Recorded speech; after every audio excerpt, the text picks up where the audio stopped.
Assalamualaikum warahmatullahi wabarakatuh, and good morning ladies and gentlemen. I am Khairul Azhan and you are watching Unimap TV. Today we will talk about coronavirus. Nowadays coronavirus is some of hot topic. Coronavirus has attacked more than 6 million people in the world and 3,000 people was die because it. Today with us, we have two guests that have knowledge about coronavirus. There are some of frontliner in Malaysia that fight to stop the coronavirus. Okay, now I introduce for you. On the right side is Dr. Muhammad Khairil from Hospital Malaysia Sabah. Welcome, Doctor. And the left side is Shazwan Fikri, Dr. Shazwan Fikri from Hospital Kangar Perlis. Okay, welcome to the show. And now we are going to start with Dr. Khairil. Okay, Dr. Khairil, can you briefly explain what is novel coronavirus? Okay, thank you, Mr. Azhan. Now we need to know what is coronavirus. Coronavirus is a large of family of virus. They are pretty common in people and they usually cause just a common cold. They are also found in many different species of animal. Very rarely, animal coronavirus can infect spread between humans.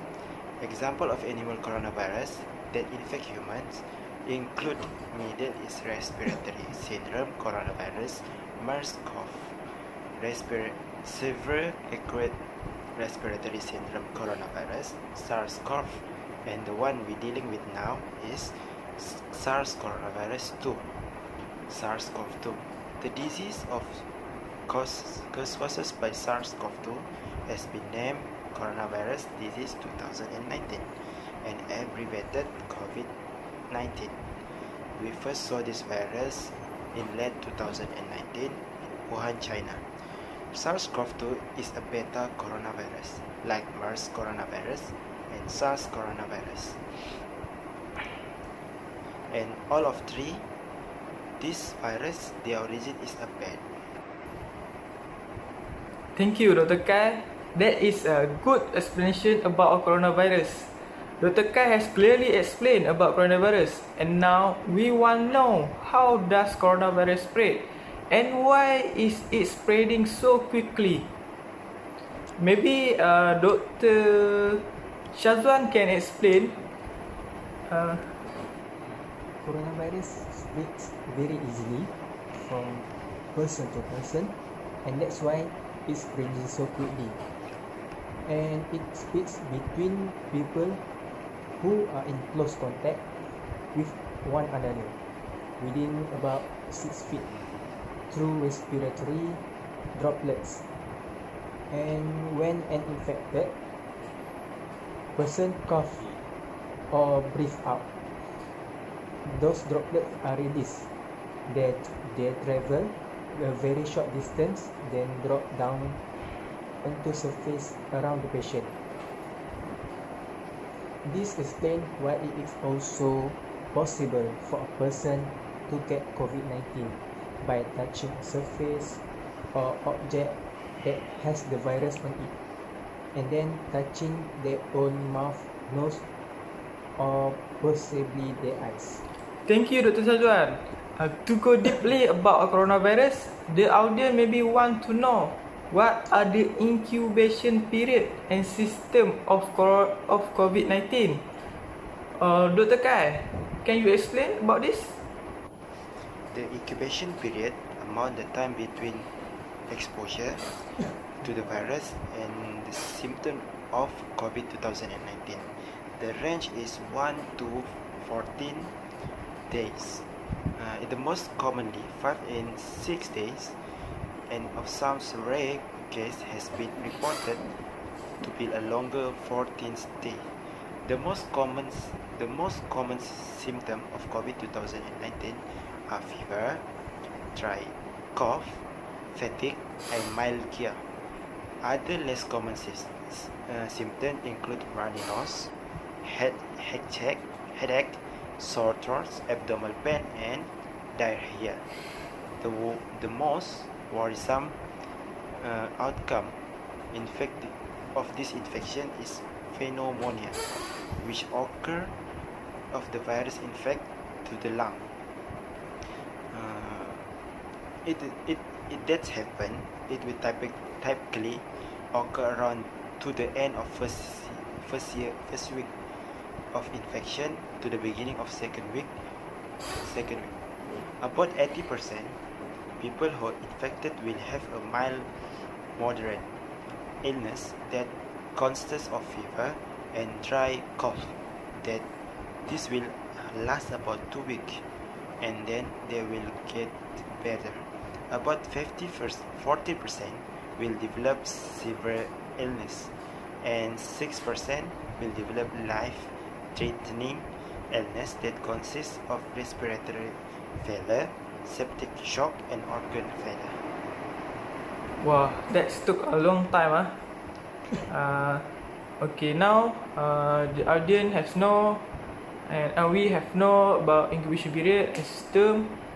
Okay, we go to another question to Dr. Shazwan. Who is higher risk population? Dr. Shazwan? The most vulnerable population for this particular virus is those of older age, and also those who have serious chronic medical condition such as heart disease, lung disease or diabetes. Thank you, Dr. Shazwan. That's a clearly explanation. Okay, Dr. Kai, I want to ask, how can I protect myself from the coronavirus? Maybe you have some tip that you can share with us or with audience? Okay, thank you. There are several ways you can protect yourself from COVID-2019. The best way to prevent acquiring this virus is avoid with contact with someone has it. There's that way social distancing and hand hygiene come into play. Thank you, Dr. Kai, for that good tip that you have shared. I hope that tip can help audience at home or us to protect self from the coronavirus. And now we will go to the last question to Dr. Shazwan Fikri. Okay, Dr. Shazwan Fikri, can you explain what is term social distancing and will it help us? Social distancing is a term that applies to action taken by public health officials to stop or slow the spread of highly contagious disease. And social distancing measures restrict when and where people can gather in order to stop or slow the spread of infectious disease. Such measures include limiting large group of people coming together, closing buildings and cancelling events, as well deliberately increasing the physical space between people to avoid contacting an illness, staying at least 6 feet away from other people lessen your chance to catching the virus. Okay, that's last question from this program. Thank you, Dr. Shazwan. Thank you, Dr. Kai, because come to Unimed TV and share with us about coronavirus. Okay, whole of topic we can conclude. Okay, I make conclusion. The conclusion is stay at home and stay safe. Okay, anyone can become infected and anyone can transmit this virus to someone else. The goal is to prevent the spread of the virus. Although risk individually or someone who has minimal or even no symptom can pass the virus on to someone who is high risk. That's why really need concerning about this. The person may not feel sick at all, and yet they can be vehicle for passing this virus to someone who is going to get very sick or even die from this virus. Okay, thank you. That's all about our program. Thanks for watching UMAP TV and see you.